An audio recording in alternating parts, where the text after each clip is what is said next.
Wade. Hey, Carly. So today we're going to talk more about random variables. And just as a reminder, a random variable is a variable generated by a chance process.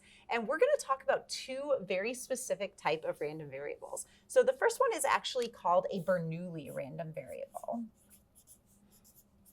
So what's a Bernoulli variable? So a Bernoulli variable is a variable that it's where you have an event that has exactly two outcomes, and there's a probability associated with each outcome. And those outcomes have to be fixed and never changing. Exactly. So something like flipping a coin. This is a chance process. It's an event. If I flip a coin once, I have two outcomes. I can either get heads or tails, and the probability of both is 1/2. So a lot of times you'll see in terms of writing this that we can say X is distributed as a Bernoulli random variable with a probability P. And that P is always going to be the probability of success. So if we're flipping a coin, we could say getting a head is a success. So I could say that that is equal to 1/2.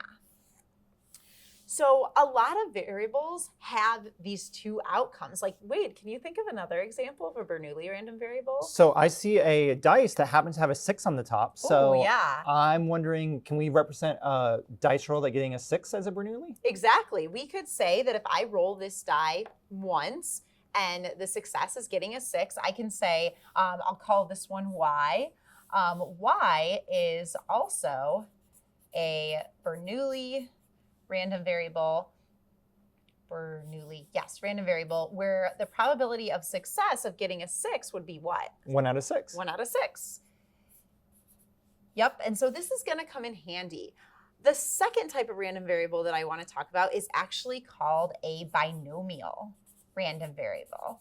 And a binomial random variable is actually related to Bernoulli. So Bernoulli random variables are binomial random variables when n equals 1, so when we do something once. Binomial random variables look at doing something multiple times. So a lot of times we like to say the binomial random variables are a series of Bernoulli random variables. So binomial random variables actually have two parameters. We usually see n, which represents the number of trials. So say I wanted to roll this die 20 times, my n would be 20, and then the probability of success is still going to be 1/6, which is p. So the binomial distribution comes up a lot in statistics, and we're going to dive into how to calculate expected values of binomial random variables. So you might want to know, if I roll this die 100 times, how many 6s am I expected to get? And knowing our n is 100 and knowing our probability of success is 1/6 allows us to figure that out. So the binomial distribution is going to give me the number of 6s I expect to get? Exactly. And it will do that for any event that has exactly two outcomes. So both Bernoulli and binomial are associated with events that have two outcomes. And they're related, again, because the Bernoulli distribution is the binomial distribution when n equals 1. So I didn't even have to put n in here because we can assume it's 1 for the Bernoulli. So this seems really powerful because almost everything we've done in this series so far has been a random event that usually has a successful outcome with a fixed probability.